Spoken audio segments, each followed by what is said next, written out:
Hello po mga kababayan, si Dante Maravillas po, Bicolano vlogger, broadcast journalist from Albay. So ang latest na mga balita ngayon, si Digong po ang sabi, nagbigay na ng huling habilin. Bakit andyan Mr. Maravillas? Di ba yung nagbibigay ng huling habilin, yung malapit ng mamatay? Yun ang sinasabi ni Sara Duterte mga kababayan. Di kaya andyan Mr. Maravillas, parte naman ito ng mga propaganda ng pamilya para kaawaan at possibly gatungan ng mga tao. Hindi po malayo. But anyway, tingnan na lang natin mga kababayan kung ano yung magiging reaction nito ng mga supporters ni Digong. Kasi sabi ni Sara, nagmakausap niya yung kanyang tatay, nagbigay na ng mga huling habilin. But before natin pag-usapan mga kababayan, ang kwentong yan, click subscribe muna dito sa ating YouTube channel and hit the notification bell para lagi po kayong updated sa mga kaganapan dito sa ating bansa. At saka, like and share na rin po ninyo ng ating video. At may i-greet muna pala tayo dito. Shout out. Nag-message sa akin yung ating kababayan, si Mr. Manuel Natividad, taga Camsor siya, Camarines Sur. Yan o, Tigaon Camarines Sur. Lagi siyang nanonood sa atin o. Gusto niyang ipa-greet, ipa-shout out yung kanyang anak. Yan po, nasa Amerika sila. Can you greet my son-in-law? Son-in-law pala, Manugang, Manuel Ilasigi Jr. Kanyang 39th birthday, January 8. Sakto po, ngayon, January 8 ngayon sa Amerika. Dito sa Pilipinas, January 9. With daughter Nika, Apo, Ace, and Ariela. Thank you, Mabalos. Yan Happy birthday po, Sir Manuel Ilasige Jr. Siguro nasa Amerika din ito, mga kababayan. Happy birthday po. May you have more birthdays to come, siyempre. And more blessings, siyempre. Di bueno, mga kababayan, dito na tayo sa huling habilin. Sabi ni Sara Duterte ng kanyang tatay. Yan sabi diyan, nagbigay na siya ng kanyang mga huling habilin. Sabi niya, kung saan daw siya mamatay, doon daw siya i-cremate. Kung mamamatay daw siya dito sa Netherlands, mamatay siya sa Netherlands, wag na daw iuwi yung kanyang katawan sa Pilipinas. Ipa-cremate lang. Ipa-cremate lang daw siya dito. Tapos yung abo na lang, yung iuwi. Yan ang sabi ni Sara Duterte. Sabi naman po ni Sara, sabi daw niya, i-discuss na lang natin sa susunod kasi hindi ako pro-cremation. Tapos, siya pro-cremation siya. And then, sabi ko sa kanya, ano mangyayari kung kunwari, hindi namin sundin yung habilin mo na i-cremate ka? Sabi ko, ilibing ka namin doon sa tabi ng tatay mo. Babalik ka ba? Sabi niya, well, hindi naman, pero pag-isipan ko kung mumultihin kita o hindi. Kwento pa ng Vice Presidente. May ganun talagang kwento. Ako tingin ko kasama ito sa kanilang paawa narrative. Di ba po? Sa bagay, 80 anyos na rin si Digong. Kaya normal sa isang tao na iniisip na niya ang mga bagay na yan. Di ba? At saka siguro, tanggap na ni dating Pangulong Digong na yun ang mangyayari po talaga. Na kinikinita na niya na mahirapan talaga siya, mga kababayan na makalabas. May mga petitions, may resolution nga po. Ayan Go de la Rosa back resolution on ex-President Duterte's repatriation. Yung resolution authored by Senator Robin Padilla, pero hindi pa man po na ifa-file sa 20th Congress. Pero sinuport na ang dalawa pang senador, yung mga Duterte senators, si Bongo, si Bato de la Rosa. Pero sabi ng ilang mga congressmen, without kung yoda niya kami, kung yung resolution na yan ay makaka-influensya sa desisyon ng ICC. Yan lawmakers doubt Senate resolution can bring Duterte back to the Philippines. Sabi ni Representative Laila de Lima, sa tingin ko political posturing lang yan.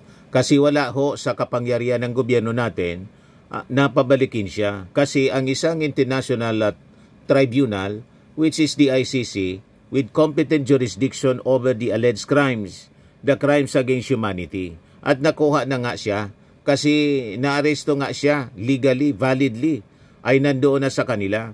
Hindi na nila yan pakikinggang kung ano man ang sasabihin ng mga domestic authorities nila. They can take note of those but they cannot grant. Hindi nila pwedeng pagbigyan yung mga ganyang usapin na pabalikin na nyo siya or pabalikin nyo na. May proseso, sabi po ni De Lima.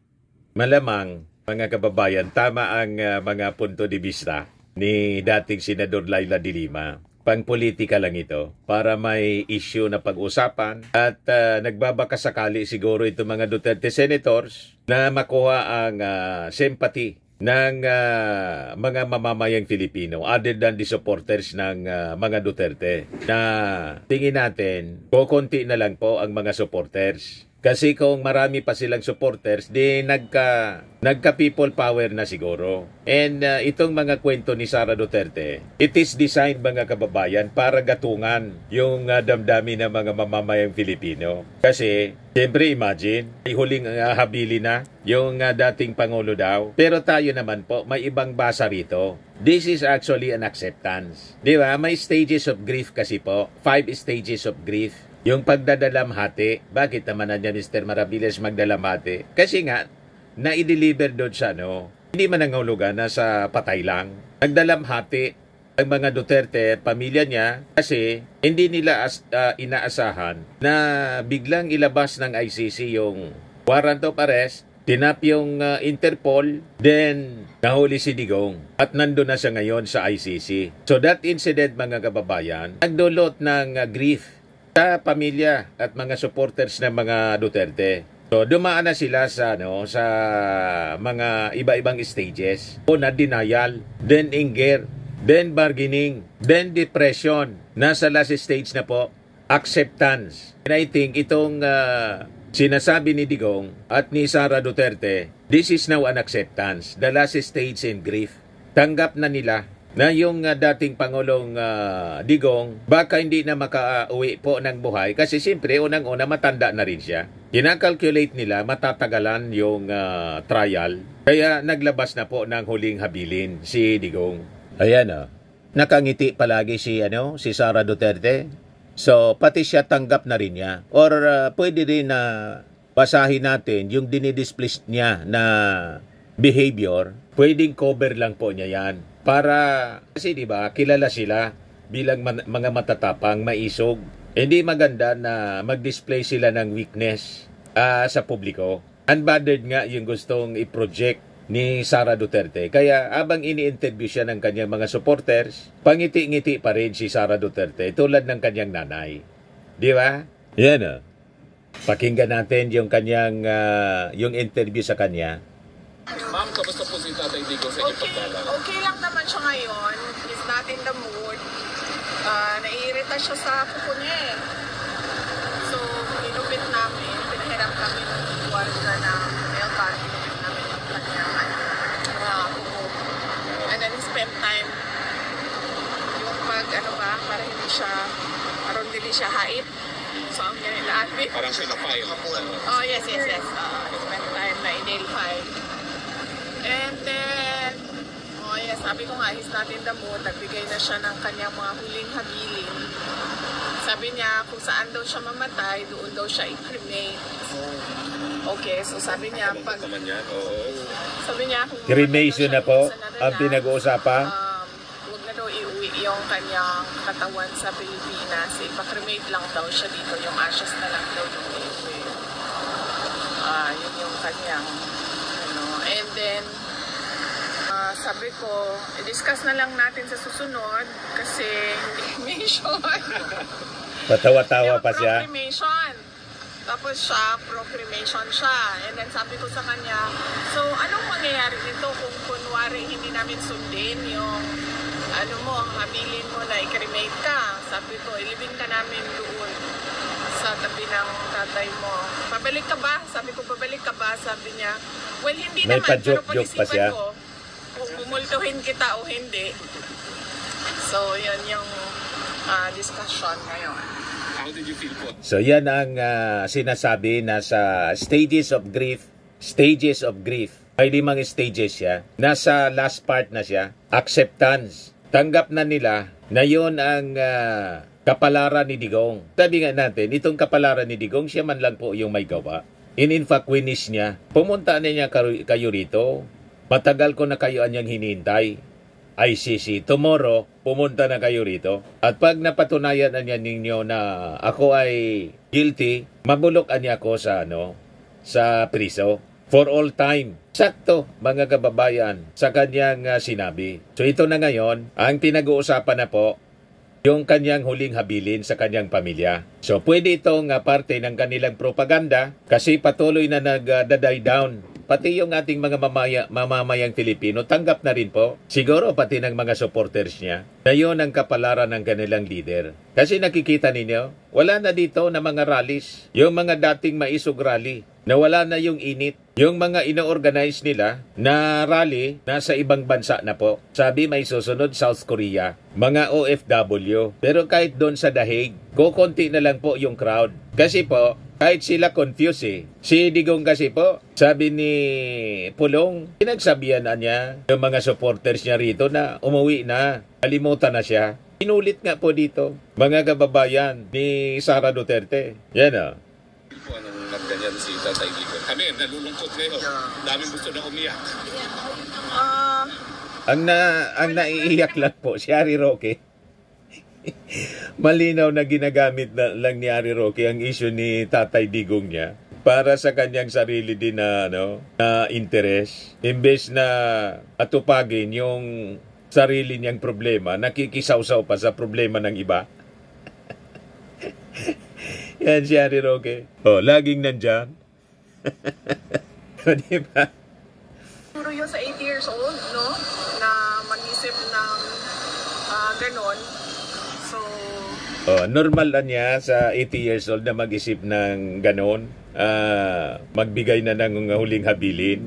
Walang rason na mag-alala ang sino man sa mga sumusuporta kaya Digong na magalit o mag-alsa. Kasi po, ang huling habilin, normal sabi ni Sara Duterte mismo. Sa isang tao na edad 80 anyos, siyempre pag 80 anyos ka na, ibig sabihin niya, alam mo na nasa dapit hapon ka na. Palapit na yung dapit hapon. Kaya halimbawa, amatay si Digong na nasa kulungan, walang dapat ipag-alala. That is normal. Matanda na rin eh.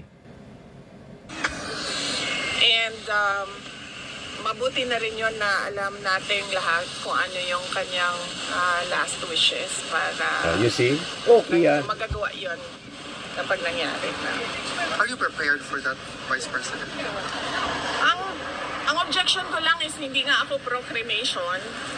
So, Tanggap na niya. Ang takot ko lang din is makamultuhin niya ako pag hindi sinunod yung kanyang May padsok pa multuhin. magpa-cremate siya. So, yan.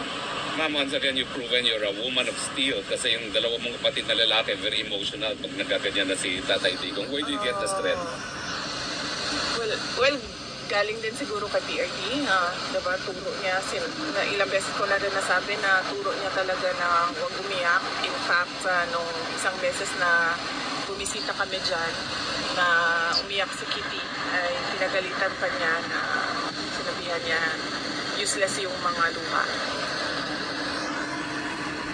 So, tama po. Ang dapat gawin ni Digong, magsisi na siya ng kanyang mga nagawang kasalanan sa taong bayan at sa ating Panginoon. Kasi umabot na siya sa tinatawag na dapit hapon ng kanyang buhay. So yun ang pwede niyang gawin. At saka, pagandaan niya habang buhay pa siya, yung kanyang defense. Pagsabihan niya sana si Sara Duterte na tumigil na sa panggugulo dito sa Pilipinas. Harapin din niya yung kanyang asunto, yung kanyang impeachment case. Kasi kung hindi siya guilty doon sa 7 articles of impeachment, dapat nga po mga kababayan, siya na mismo ang magtulak sa kanyang defense na idiretso dapat ang impeachment trial para finally ma-acquit siya sa mga akusasyon laban sa kanya, maklear ang kanyang pangalan. Kasi pag hindi po dumaan sa trial at nagmotion sila to dismiss. Tulad ng laging naririnig nating usap-usapan, ang ibig lang sabihin yan mga kababayan, talagang guilty si Sara Duterte. Di ba po? Request, meanwhile? Wala. Yun, yung pagputol ng kuko niya, ni-request yun. And then, yun lang naman. Yun lang, yun lang yung request. Kanina, nag-request siya ng Coke Zero naman. Nabili niya naman po doon? Yes, nabigay ko naman yung Coke Zero. But I think, kasi hindi na ata siya ina-allow ng Coke Zero. So, nagsisikreto siya doon sa visitors center. Oo. So, ito lang ko. Nasabi ma'am ni Ma'am Elizabeth na tinigil na lahat ng kapag. Is that because of or? Si Harry Roque nag-interview na. Hindi ko alam kung anong ni Mama. Hindi ko alam kung anong napag-usapan nila ng mother ko. Hindi din namin napag-usapan din kasi kanina yung kanyang health. Pero sa nakita ko naman, hindi naman siya. Pumayat siya, sobrang payat lang talaga niya. Pero hindi naman siya nakihina. Tsaka napansin ko kanina. So walang dapat ipag-alala. Habang pumayat siya, hindi naman nangihina. Pero yung medyo mahina na siya, sabi mismo ni Elizabeth Semerman, kasi niya, matanda ka na rin. O diba? Kaya yung mga panggagatong po, huwag kayong nakikinig sa gatong, lalo na ni Atty. Harry Roque. Mas nag-aalala pa si Atty. Harry Roque kaysa kay Sara, kaysa kay Elizabeth Semerman. Alatang-alatang propaganda. Di ba po? Mas maganda nga, sabi ni Sara Duterte, kasi diabetic daw yung kanyang tatay. So, mas okay na pumayat. Di ba? Yan mismo ang sabi ni Sara. Maganda yung kutis niya. Oo. Maganda yung kutis daw. Hindi ko nga alam eh. Maganda yung kutis niya. Hindi, kasi pumayat siya, di ba? So, you would expect na maglaylay ba? Walang saging. Hindi naglaylay. Para siyang nag-ultere.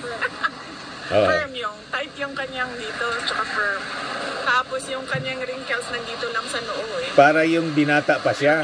Parang may skincare siguro sa loob na hindi natin alam. Oh, di ba? Hindi na. Ma'am, would it be possible for the Filipino people to even have a glimpse through a picture kay PRRD, ma'am? We will ask the lawyers, if that is even allowed. And then we'll ask them to take a photo kung i-allow. Sa politika po, wala ka na pag-usapan sa politika? Wala naman. Nabanggit ko lang sa kanya na Chairman Noor Miswari is sick. He's in Davao City, si Chairman Noor. Masakit na, matanda na rin yun. Paabot daw sa kanya Si Noor. yung well wishes niya. And nag-usap din kami kasi kailangan ko tawagan yung anak ni Chairman Noor Miswari. And then, yun lang ang nag-discuss namin. And one other, the Bowenyo na namatay, na binanggit din, discuss namin. And then of course, yung father ni Mans, friend kasi ni PRD, discuss din. Well, kailan po ang susunod yung bisita? Kita tayo. Tomorrow, may bisita kami. Pagluto ko lang yung oras. Let me check. Kasi today is 1:30 to 3, no? O ngayon, doon sa issue ng impeachment complaint. Sinabi si Senator Zubiri na witch hunt daw po yung impeachment trial. Pero meron po remand naman si Congresswoman Kalima. Ang sabi po niya, unfair daw po na sabihin witch hunt yun dahil daw sa gravity ng allegations against you. So ano po ang comment niyo dun sa mga pahayag na yun na witch hunt daw po yung impeachment and then wala rin po basihan yung pagiging witch hunt? Ayoko na lang sumali siguro sa sagutan, no, ni De Lima at ni Senator Zubiri. But, Yung issue sa witch hunt. naman ang sinasabi, nakikita din naman na tao ng mga kababayan natin yung timelines, no, kung paano sila umabot sa impeachment at alam naman natin na ano talaga ito. This is a race for the presidential elections of year 2020. So pinipilit niya na ang impeachment para daw siya matanggal at hindi na makakandidato sa 2028 presidential elections. Kung ganon ang kanyang paniwala, di ang ibig sabihin may na ang kaso. More na dapat harapin niya po ang impeachment trial. Anyway, 16 yung kanyang mga abogado na napakagagaling at may majority siya na mga kaalyado sa Senado. More dapat mga kababayan na ang posisyon ni Sara, idiretso ang trial. Yung sinabi niyang hamon na I want a bloodbath, kaya lang po, ang ibig pala sabihin ng bloodbath, dismissal. Imbis na trial po, inacquittal, ngayon ang dapat na mangyari kung hindi siya guilty. Ilat baliktad po yung sinasabi ni Sara Duterte. Kaya mahirap po paniwalaan ang kanilang mga kwento. Pati itong kwentong huling habilin, baka tahi-tahi lang itong kwento para to appeal to the emotions ng kanilang mga supporters.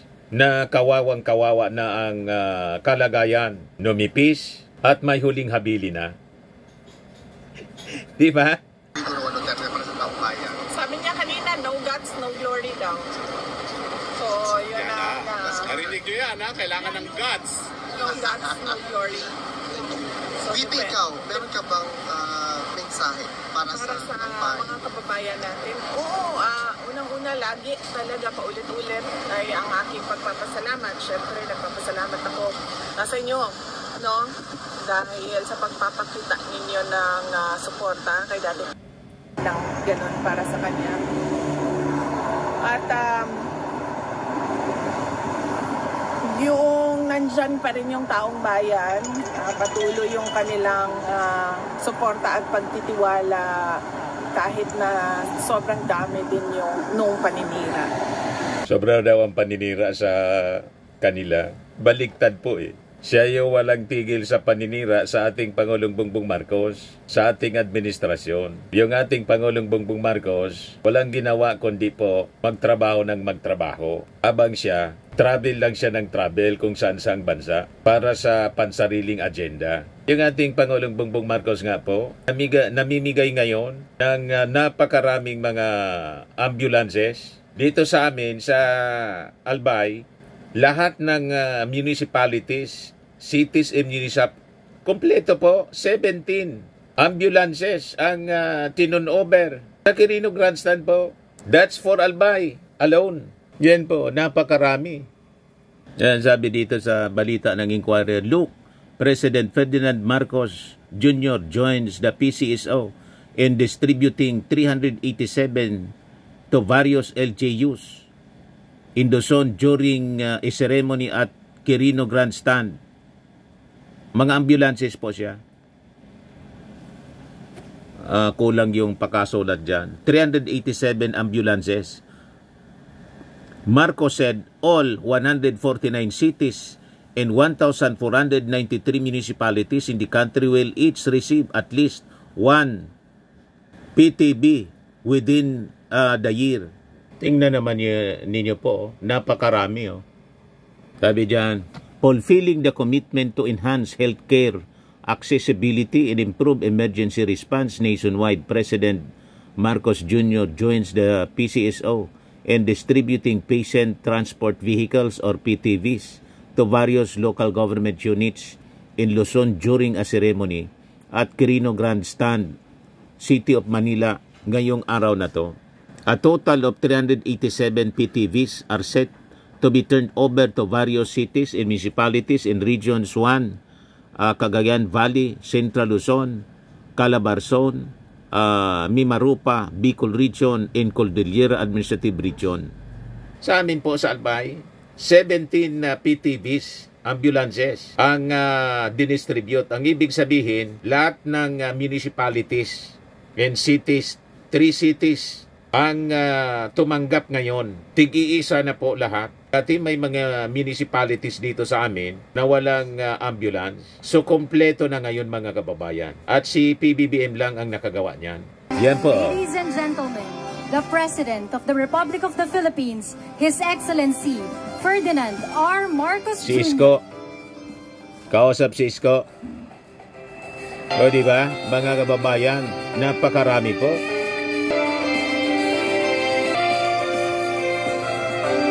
Di ba?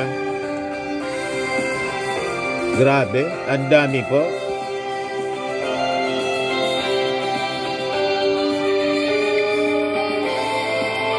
Yan ang Pangulo po.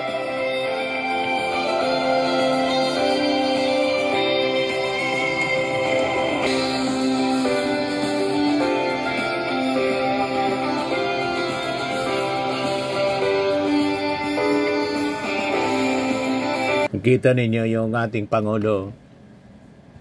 Lahat lang pagsiservisyo, mga kababayan. O ito si Sara. Kabilang dako, ito ang ginagawa ni Sara, mga kababayan. Mga pagbibintang na walang walang basihan. By the way, sinabi po ni President Marcos na i-stop na daw po natin yung pagpamumulitika at it's now time for us to work. Siguro tumingin siya sa salamin, no?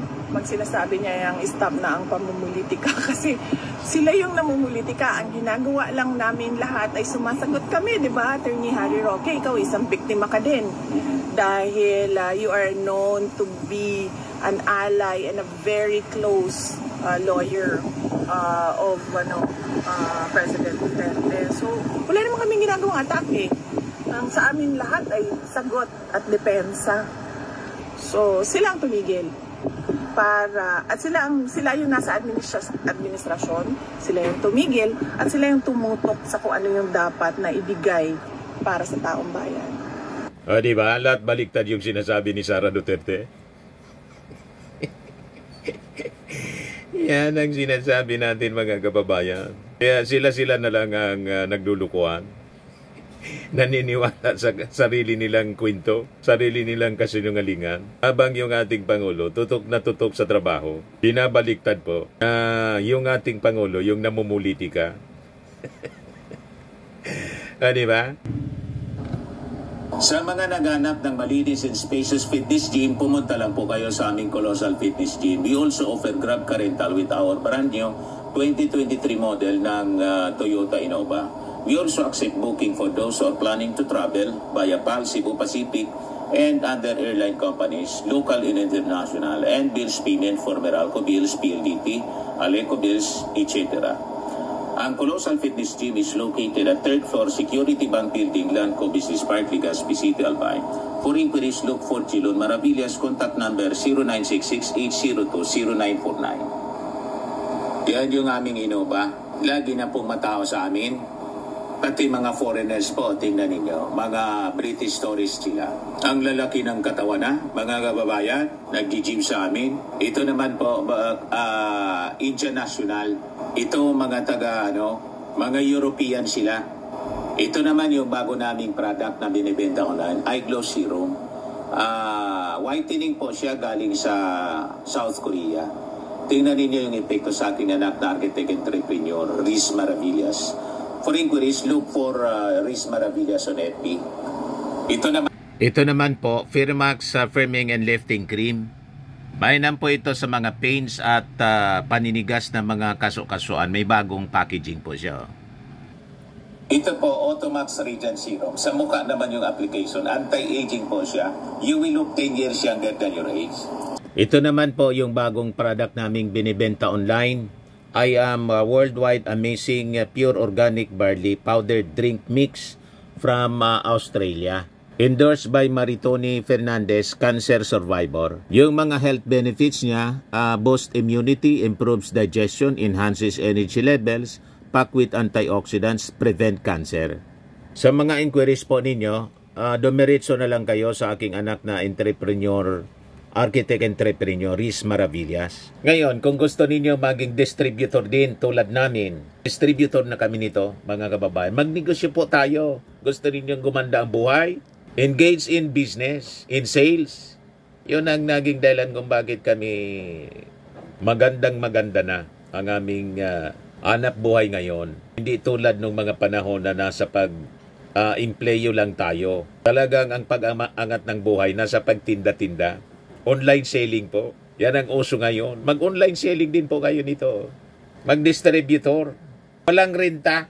Basta't may internet kayo, pwede na. May cellphone naman kayo na pwedeng gamitin sa pag-online selling at may mga trainings po dapat para mabago yung mindset ninyo. Yung mindset na pangmayaman na mindset para yumaman. Di ba? Pag ang mindset mo, sabi ko sa inyo, mahirap ka talaga. Palitan ninyo ng mindset ng mayaman. Lahat ng yumaman mga kababayan, nag-engage po sa negosyo. Dapat matutunan ninyo. Matutunan namin kaya maayos na. Di ba? O, sa mga mahilig naman po sa imported bags and wallets kay Ma'am Eileen Rosales. OFW po si Ma'am Eileen Rosales. Tingnan ninyo, nagbibenta online. Yan o, kaya tinutulungan ko siya na i-promote dito. Ayan siya o, tingnan ninyo. Ang tiyaga-tiyaga ni Ma'am Eileen. Mag-contact na lang po kayo sa kanya. Nakabase dyan sa Amerika.